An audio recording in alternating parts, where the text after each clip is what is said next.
Welcome to the revision of chapter 2 audit strategy, audit planning and audit program. भले ही ये तीनों word synonyms है पर लगते हैं नहीं. तो सबसे पहले इन सब में डिसाइड करना पड़ता है तुमको ऑडिट स्ट्रैटेजी. तो स्ट्रैटेजी को अगर तुमको देखना है कि स्पोर्ट्स के एंगल से अगर देख रहे हैं तो क्रिकेट के अंदर अगर तुम एग्रेसिव खेलना चाहते हो या डिफेंसिव खेलना चाहते हो एक स्ट्रैटेजी होती है और उस स्ट्रैटेजी के हिसाब से बैटिंग लाइनअप होती है और एक बार बैटिंग लाइनअप हो गई तो उस हिसाब से फिर टारगेट रखते कि अपने को इस ओवर में कितना रखने का है, इस ओवर में क्या करने का है, विकेट बचा के खेलना है, सिर्फ बॉल खाना है या रन मारने हैं. एक स्ट्रैटेजी बनती है, उस हिसाब से प्लानिंग बनती है और प्लानिंग के हिसाब से प्रोग्राम बनता है. ठीक है.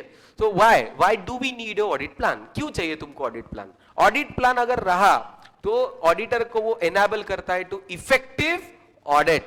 Effective audit and timely manner पे कंप्लीट हो सकता है. बट ये सब अगर करना है तो you should have a clients business knowledge. Client के बिजनेस के नॉलेज के सिवा हो नहीं सकता. Now what is effective audit means? Effective audit मतलब होता है कि without wastage of the resources. Resources मतलब टाइम एंड मनी और तुम्हारा स्टाफ, इनका वेस्टेज नहीं होना चाहिए. एंड टाइमली मैनर, क्योंकि ड्यू डेट्स होती है सीए के लाइफ में, पूरे सितंबर सीजन का डेट है ये एंड वो, तो टाइम के पहले होना चाहिए सब चीजें. तो उसके लिए प्लान होना बहुत जरूरी है. प्लान करने के पहले तुमको कुछ चीजें सोचना है. क्या चीजें सोचना है? Acquiring the knowledge of accounting system, policies, internal control. इन तीनों का नॉलेज लो तो उस बेसिस पे मुझे एक समझेगा कि इंटरनल कंट्रोल पे कितना रिलाय करना है और कोऑर्डिनेशन इजी होगा. एंड जब इंटरनल कंट्रोल समझेंगे, ये सब कोऑर्डिनेशन समझेगा तो मैं nature, time and extent decide कर पाऊंगा. प्लानिंग ये चीज ऐसी नहीं है कि स्टार्टिंग में कर दिया और हो गया. एज पर ऐसे 300, what is the name? Planning and audit of financial statement. उसके हिसाब से प्लानिंग कैसी चीज है? कंटिन्यूअल एंड इटरेटिव, मतलब ये कंटिन्यूअस होने वाली चीज है. तो बेनिफिट्स ऑफ प्लानिंग. प्लानिंग के क्या क्या बेनिफिट्स हैं? अगर मैं प्लानिंग करता हूं तो इंपॉर्टेंट एरियाज को मैं अटेंशन दे सकता हूं, एक वेटेज अलोकेशन कर सकता हूं. जो प्रॉब्लम्स है वो टाइमली मैनर में सॉल्व हो सकते हैं. इफेक्टिव एंड एफिशिएंटली कंप्लीट कर सकता हूं. उसके अंदर में प्रॉपर एम्प्लॉयज को कौन सा असाइनमेंट, कौन से आर्टिकल को क्या देना है वो कर सकता हूं. रिव्यू ले सकता हूं एंड कोऑर्डिनेशन. ठीक है. तो ये चीजें फायदे हैं. Audit strategy. ऑडिट स्ट्रेटजी अगर मेरी रेडी रहेंगी तो मैं क्या कर सकता हूँ कि कितने रिसोर्स अवेलेबल है, कौन से इसको क्या काम देना है. अगर कॉम्प्लेक्स मैटर है तो मैंने क्या करना चाहिए? एक्सपर्ट्स को देना चाहिए. अगर हाई रिस्क वाला है तो एक्सपीरियंस को देना चाहिए. कब शुरू करना ऑडिट, ये डिसीजन ले सकता हूं. Establishment of overall audit strategy. Strategy decide करने के पहले कौन से पॉइंट मैंने कंसिडर करने चाहिए? कौन से? CAR strategy, no problem.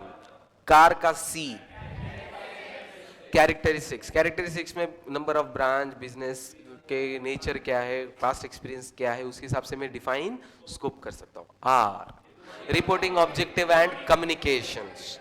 तो फिर बेसिकली किसको कम्युनिकेट करना है, क्या करना है. N, anti of resources. मेरे पास कितने रिसोर्सेस है, उनका nature, time and extent. P, professional judgement. इसके अंदर प्रोफेशनल जजमेंट इन्वॉल्व है सैम्पलिंग. एंड पी, हाँ, result of preliminary engagement activities. Opening balances check, analysis, ये सब करने से मुझे क्या समझा, उस बेसिस पे मैं एक ऑडिट स्ट्रेटजी बनाऊंगा. Relationship between overall audit strategy and audit plan. तो बेसिकली सबसे मुझे क्या बने का, हाँ, इंटर रिलेटेड है. प्लान चेंज हुआ कि स्ट्रेटजी चेंज तो प्लान चेंज. पर अल्टीमेटली सबके केस में एक ही चीज चाहिए कि to achieve overall audit objective. तो मेरा एफिशिएंटली यूज होना चाहिए और ऑडिट ऑब्जेक्टिव अचीव होना चाहिए. ऑडिट ऑब्जेक्टिव दो है: financial statement free from material misstatement and auditors finding should be communicated and reported. Development of audit plan. तो डेवलपमेंट ऑफ ऑडिट प्लान ऐसे 300 के हिसाब से प्लान करो. ऐसे 315, what is SA 315? Identify and assessing the risk of material misstatement through understanding the entity and its environment. तो इसमें risk ढूंढ रहे. और SA 330, auditors responses to the assessed risk जो गलतियां मिली उसको किस तरीके से हैंडल करना, तो सब ऐसे इसको फॉलो करना है। तो knowledge of client business basically ऐसे 315 है ये। ऐसे 315 बोलता है कि कैसे नॉलेज लेना बिजनेस का। तो सबसे पहले अंडरस्टैंड करो कि बिजनेस कौन सा नेचर का है। तो आईटी है तो फेमा होना चाहिए, डीटीए का नॉलेज होना चाहिए, स्टार्टअप है तो स्टार्टअप कल्चर के बारे में पता होना चाहिए, तो अंडरस्टैंड दैट। फिर उसके बाद अपन आए ओनरशिप स्ट्रक्चर, होल्डिंग है, सब्सिडरी है, एसोसिएट है, ग्रुप कंपनी है, क्या है, अंडरस्टैंड दैट। फिर चेक करो कि कंपनी की पॉलिसी क्या है, इंडस्ट्री की पॉलिसी क्या है, और वो चेंज क्यों हुई, तो उसके रीजंस ढूंढना चाहिए। एंटिटी के ऑब्जेक्टिव्स क्या हैं, स्ट्रेटजीज क्या है, जैसे बायजूस का बोलो कि एडवर्टाइजमेंट एंड एक्वायरिंग करना, उसकी स्ट्रेटजी, उसके हिसाब से तुमको रिस्क समझ में आ जाएगी। फिर फाइनेंशियल परफॉर्मेंस चेक करो तुम्हारे एंटिटी का, सिर्फ तुम्हारे एंगल से मत चेक करो, क्रेडिट रेटिंग या एक्सटर्नल लोग क्या बोल रहे हो तुम्हारे कंपनी के बारे में, वो देखो। और फिर ऑडिटर हेल्प ले सकता है, special audit consideration, audit plan, estimate, judgements, ये सब चीज़ों के हिसाब से। फिर तो तब तुमको एंटिटी जाके समझेगी, और जब एंटिटी समझ गई तो प्लान, स्ट्रैटेजीज वगैरह सब बना सकते हो। Audit planning a continuous process. Audit जो प्लानिंग है ये लास्ट ऑडिट खत्म होने के बाद शुरू होती है, इस ऑडिट के साथ खत्म होती है और बीच बीच में चेंज होती रहती है। हाँ, कौन से फैक्टर्स मैंने कंसीडर करने चाहिए बिफोर प्लानिंग। प्लानिंग के पहले क्या करना चाहिए, प्लानिंग से मारी, M materiality, determine the materiality, A analytical procedures और उस एंड रिस्क असेसमेंट प्रोसीजर्स, तो ये A applicable financial reporting framework और वो कितना कंप्लाई कर रही, R risk assessment procedures, I. तो ये बेसिस ये चीजों को कंसीडर करके मैं ऑडिट प्लान करूंगा। Overall audit strategy and audit plan, auditors responsibility, किसकी रिस्पॉन्सिबिलिटी, ऑडिट प्लान बनाना, स्ट्रेटेजी बनाना, मैनेजमेंट को मांग सकते क्या, मेरा क्वेश्चन है मैनेजमेंट को मांग सकते क्या,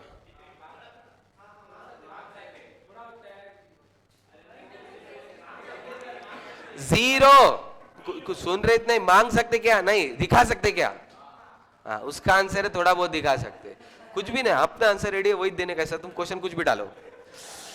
हाँ, मैनेजमेंट के साथ शेयर करना क्या ऑडिट प्लान एंड स्ट्रेटेजी, नहीं, और थोड़ा बहुत दिखा दो क्योंकि उनके मैनेजमेंट के लगता है, पर ये तुम शेयर करते समय ध्यान रखो कि ऑडिट कॉम्प्रोमाइज नहीं होना चाहिए। हाँ, change in audit planning and decision, क्यों चेंज होगा audit plan, unexpected event change, example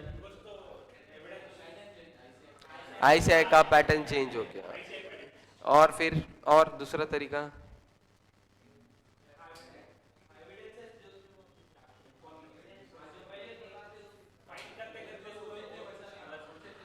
हाँ ऑडिट एविडेंसेस मिलने के बाद जो पहले की सोच थी वो सोच चेंज हो गई, इसकी वजह से अपन ने प्लान पूरा चेंज किया और एनटीई चेंज कर दिया। डायरेक्शन सुपरविजन एंड रिव्यू, हाँ तो basically direction supervision and view का प्लानिंग कर सकते हैं, कौन से एरियाज चेक करना है, कौन किसको क्या काम देना है, क्या कॉम्प्लेक्सिटी इन्वॉल्व है, क्या रिस्क है, उस हिसाब से मैं प्लान कर सकता हूँ ऑडिट। डॉक्यूमेंटेशन, किस किस चीजों का डॉक्यूमेंटेशन मैंने मेंटेन करना चाहिए, ऑडिट स्ट्रैटेजी के रिलेटेड किस चीज का डॉक्यूमेंट मेंटेन करना, की डिसीजन से रिलेटेड, ऑडिट प्लान के बारे में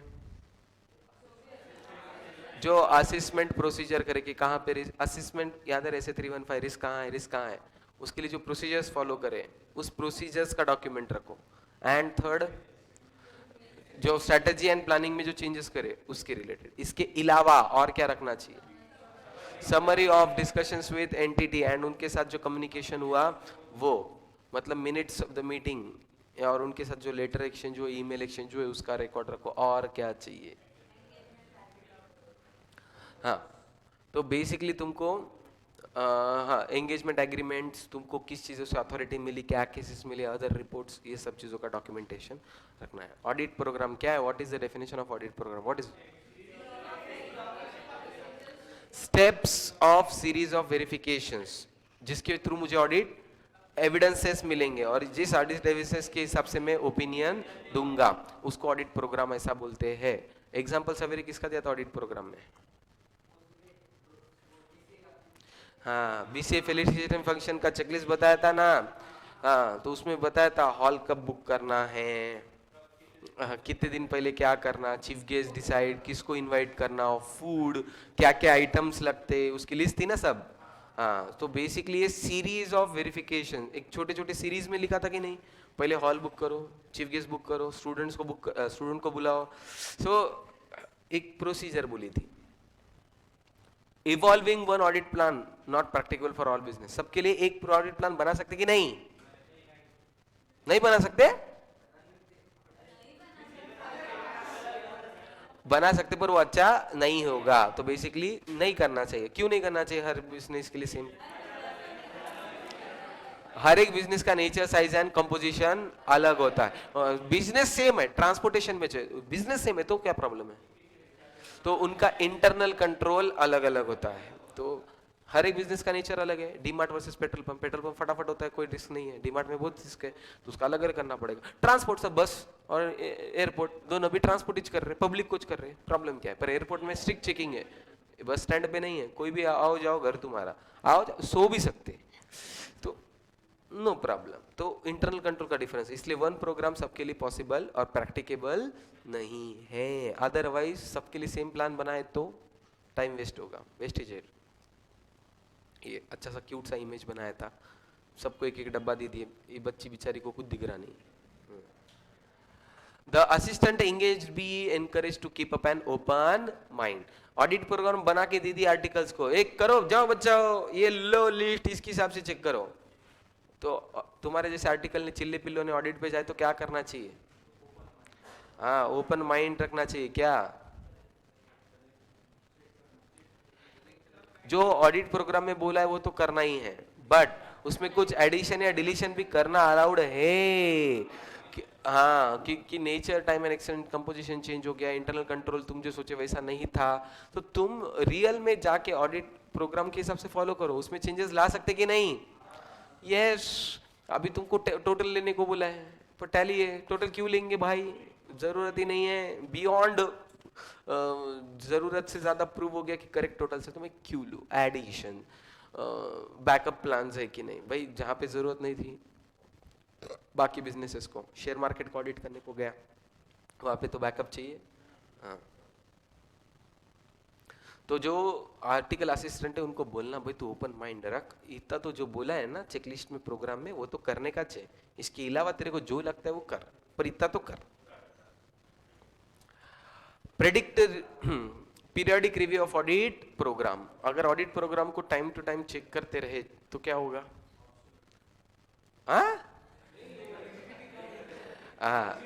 रिजिडिटी कम हो जाएगी, चेंजेस आएंगे, अप टू डेट रहेगा। अगर चेक नहीं करे टाइम टू टाइम तो फिर वो ऑब्सोलीट हो जाएगा, फिर उसमें चेंजेस नहीं रहेंगे, बहुत काम करेंगे और वेस्ट रहेगा, वो कुछ फायदा नहीं रहेगा।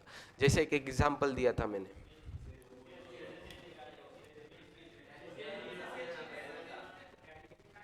हाँ, टैली से सेल चेक करा गया, वो प्रिंट आउट सेल्स, हाँ लिखा नहीं मैंने यहाँ पे, हाँ, वो सेल बिल टैली से चेक करा गधा, कुछ काम का है क्या? नहीं। फिर कंस्ट्रक्शन ऑफ ऑडिट प्रोग्राम, क्या क्या चीजें ध्यान में रखनी चाहिए, क्या क्या पॉसिबल गलतियां हो सकती, क्या क्या चेक करना है, कैसे बेस्ट एविडेंसेस लाना है, कोऑर्डिनेशन एंड स्कोप, इसके हिसाब से ऑडिट प्रोग्राम बनाना पड़ेगा। Audit programme design to provide audit evidence. What is audit evidence? Audit evidence एक ऐसा इंफॉर्मेशन है जो कि तुम्हारे बैलेंस शीट से में भी हो सकता है या अदर इंफॉर्मेशन में भी हो सकता है, और जिसका काम क्या है? To arrive at a conclusion और ओपिनियन। ऑडिट ओपिनियन छोटे छोटे चीजों के ऊपर, असर्शंस के ऊपर डिपेंड होता है, जिसको वेरीफाई करना पड़ता है, जिससे ऑडिट एविडेंसेस लाने हैं। ऑडिट एविडेंसेस जमा करने के तरीके, सैम सी IRCTC की डीपी, सैम सी IRCTC की डीपी, सैम ऐसे subsequent actions by client, M minutes, board meeting के मिनट चेक करो, क्योंकि जब भी लपड़ा रहता तब बोर्ड मीटिंग होती तो सब मिल जाता। C calculations, confirmation, internal control. तो तुम थर्ड पार्टी से डेटर क्रेडिटर का कंफर्म कर सकते हो बैलेंस क्या है, confirmation. Calculation, income tax, depreciation, इनके कैलकुलेशन चेक करते हो। आईसी, इंटरनल कंट्रोल चेक करना चाहिए। IR, inter relationship of various accounting data. Example, TDS से इनकम निकाल सकते हो, जीएसटी से सेल निकाल सकते हो, ऐसा कुछ ना कुछ तो एक नाता मिलेगा। डीपी का डी, तो डॉक्यूमेंट का एग्जामिनेशन। पी, हाँ तो फिजिकल एग्जामिनेशन, स्टॉक, असेट्स जाके चेक करना चाहिए। Cash, developing audit programme. तो पहले तो चेक करो कि procedure that need to be implemented in audit programme की क्या क्या करना चाहिए। एक सेट ऑफ इंस्ट्रक्शंस डालो जो मिस नहीं करना है तुमको पूरे ऑडिट प्रोग्राम में। इसका सबसे पे अंदाजा टाइम लगा सकते हैं। जनरली फ्लेक्सिबिलिटी होती है but cash and stock taking के लिए फ्लेक्सिबिलिटी नहीं होती है, और उसके बेसिस पे जो एविडेंसेस आए उसके बेसिस से अपन एक ऑडिट का ओपिनियन दे देंगे। Advantages and disadvantages of audit programme. अगर ऑडिट प्रोग्राम बना के दे दिए तो क्या हो सकता है, सामने वाले को टेंशन नहीं है, क्या क्या करने का है पहले से पता है। और हाँ, बर्ड्स आई व्यू मिलता है, मोटा मोटी क्या क्या काम है वो समझ में आता, किसको कौन सा काम देने का है वो डिसाइड कर सकते हैं। हाँ, इग्नोरिंग की रिस्क नहीं होती। एग्जाम्पल क्या देता है, रिस्क इग्नोर नहीं होती, ऐसा एक एग्जाम्पल दिया था, याद है मेरे को सवेरे, कौन सा एग्जाम्पल दिया, इग्नोरिंग की रिस्क कम हो जाती। गए पॉकेट चेकिंग, इसलिए एग्जाम्पल लिख देने का, बाकी बाद में कुछ भी नहीं रहता याद। क्या बोला था ये, घर से जैसे ही बाहर निकले सबसे पहले पॉकेट चेक करते, मोबाइल की, वॉलेट, हैंकी। तो ऐसा, तो वो पॉकेट चेकिंग तो वैसा ही, रिस्क ऑफ इग्नोरिंग नहीं होंगे फिर। नेक्स्ट, हाँ, कौन किसके लिए रिस्पॉन्सिबल है समझ में आएगा कि नहीं, क्योंकि उसके ऊपर सिग्नेचर है तो मैं देख सकता हूँ कौन किसके लिए रिस्पॉन्सिबल है। हाँ, प्रिंसिपल कैन कंट्रोल, वो चार्टर्ड अकाउंटेंट आर्टिकल्स क्या कर रहे हैं वो कंट्रोल कर सकता है। हाँ, फ्यूचर ऑडिट्स के लिए गाइडेंस बोल के काम करेगा। नेक्स्ट, अगर कोई तुम्हारे ऊपर लांछन लगाए निग्लिजेंस का तो उसके मुंह पे फेंक के मारो कि भाई मैंने ऑडिट किए है ले।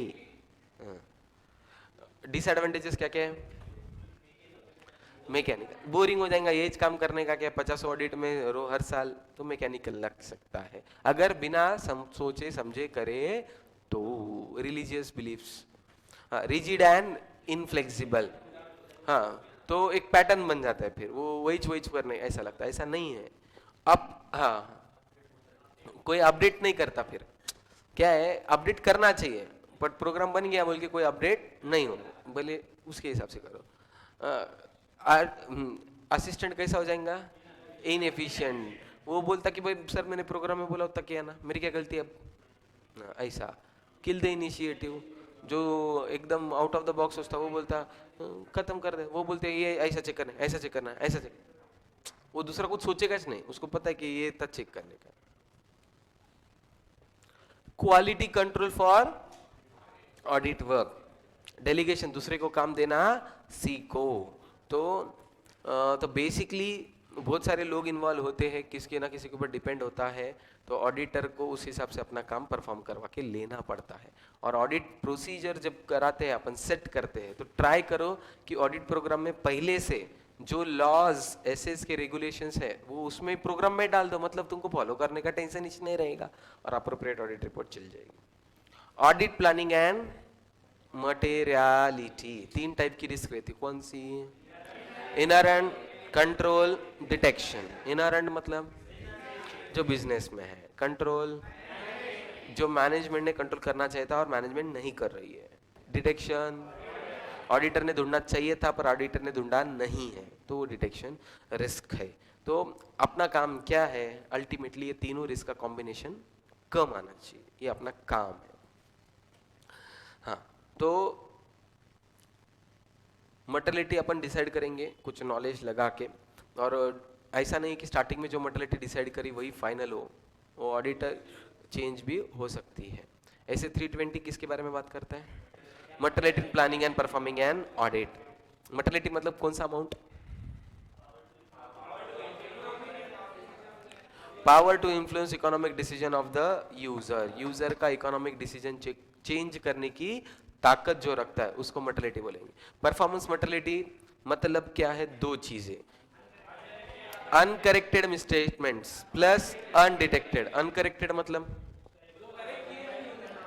मैंने निकाली गलतियां और क्लाइंट को दी, क्लाइंट ने चेंज नहीं किया. और अनडिटेक्टेड ढूंढ ही नहीं पाया, मैंने सैंपल बेसिस पे बोल रहा हूं कि 500 में इतने मिस्टेक है तो 10,000 बिलों में कितना मिस्टेक. इन दोनों का टोटल कैसे चाहिए?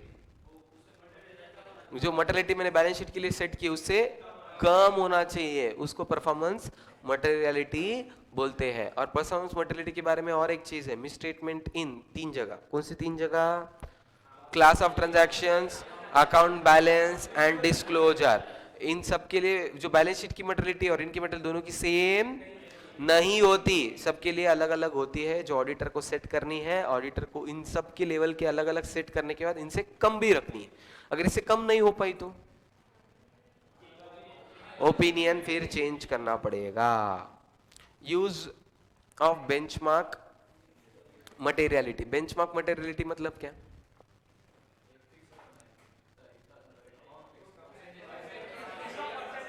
किसका परसेंटेज लेना? मटेरियलिटी ऑफ प्रोफेशन, ये मटेरियलिटी जनरली प्रोफेशनल जजमेंट है, पर वो किसका लेना? Generally it is percentage. किसका परसेंटेज? डिपेंड करता किसके ऊपर?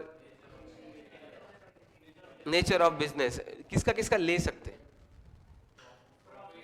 Profit, sales, capital. कैपिटल तो डिपेंडिंग ऑन किसके ऊपर है? Nature of business.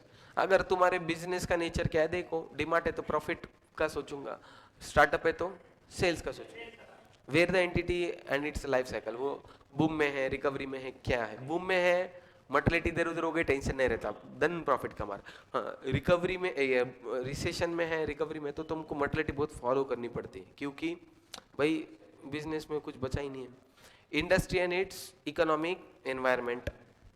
देखो उस इंडस्ट्री में क्या है, स्टार्टअप कल्चर है तो स्टार्टअप के हिसाब से करना पड़ेगा. हाँ, ओनरशिप स्ट्रक्चर चेक करो. हाँ, अभी ओनरशिप स्ट्रक्चर एंड उसका फाइनेंस कैसा हो रहा है. अभी जैसा Indian railway and infra projects का, तो कैपिटल का परसेंटेज चेक करना पड़ता है. The relative volatility of the benchmark मतलब जो परसेंटेज जो डिसाइड किए थे, जिसके वो अभी तक तो डिसाइड करे किसका परसेंटेज लेना. एक बार डिसाइड हुआ किसका परसेंटेज लेना, कितना लेना वो भी चेंज हो सकता है. तो मैं परसेंटेज भी चेंज कर सकता हूँ, depend on the situation. Choosing a benchmark relevant financial data.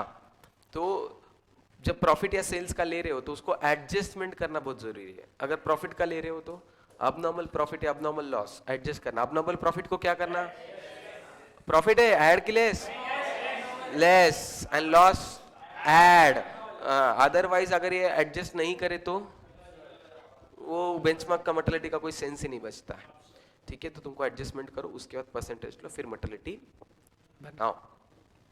अगर एक आदि प्रॉफिट ओरिएंटेड बिजनेस है तो प्रॉफिट का लो, अगर नॉन प्रॉफिट है तो सेल्स का लो. जनरली सेल के परसेंटेज कम होते हैं और प्रॉफिट के परसेंटेज ज्यादा होते हैं, क्योंकि सेल ज्यादा होता है तो उसको परसेंटेज छोटा, तो प्रॉफिट के परसेंटेज जनरली हायर होते हैं. मटेरियलिटी लेवल और levels of particular class of transactions. बहुत लोगों को ऐसा लगता है कि मटेरियलिटी जो होती है ना बैलेंस शीट लेवल की होती है और ये तीनों लेवल की लगता ही नहीं है. नहीं भाई, ट्रांजैक्शन वाइज मैं मटेरियलिटी डिसाइड करता हूँ, हर ट्रांजैक्शन में कितना मैक्सिमम गलती अलाउड है. अकाउंट वाइज भी लगा सकता हूँ या डिस्क्लोजर वाइज भी लगा सकता हूँ. बहुत लोगों को डिस्क्लोजर में मटेरियलिटी, हाँ डिस्क्लोजर, तो डिस्क्लोजर के सिचुएशंस और अपने पास एग्जांपल्स है. क्या है? हाँ, AFRF के हिसाब से डिस्क्लोजर नहीं करे, रिलेटिव पार्टी ट्रांजैक्शन या बोर्ड को लोन दिए और नीचे नोट्स अकाउंट्स में लीकेज नहीं, तो भाई ये मटेरियल मिसस्टेटमेंट है कि नहीं? हाँ, ये की disclosure of industry, research and development या ईसॉप का, तो नहीं ईसॉप का ऊपर था रे, वो ऊपर का था. R&D pharmaceutical and mobile electronic के केस में R&D का कॉस्ट बताना चाहिए, नहीं बता रहे. IMP aspects of separation, amalgamation merger इतना बड़ा इवेंट हुआ, वो शाना कुछ बता रहा नहीं. तो ऐसा नहीं होना चाहिए। मटर्निटी एक बार डिसाइड हो तो चेंज हो सकती क्या? यस, बॉलीवुड की माँ चेंज हो सकती है तो मटर्निटी ये तो चेंज हो ही सकती है। हाँ, वाइल परफॉर्मिंग एन ऑडिट क्यों चेंज करेंगे अपन?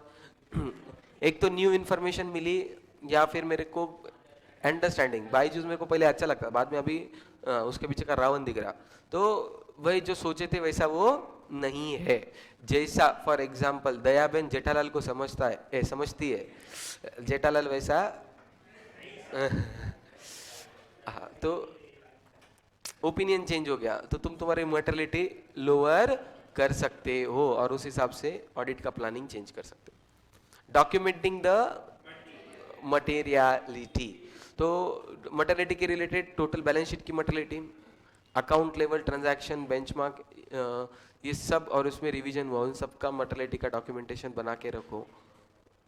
अदरवाइज तुम्हारे ऊपर कोई भी निग्लिजेंस लांछन लगा सकता, तो भाई ये चेक कर मेरे पास है, इग्नोर नहीं है, ये मेरे लिए इमटेरियल अमाउंट थी। ओके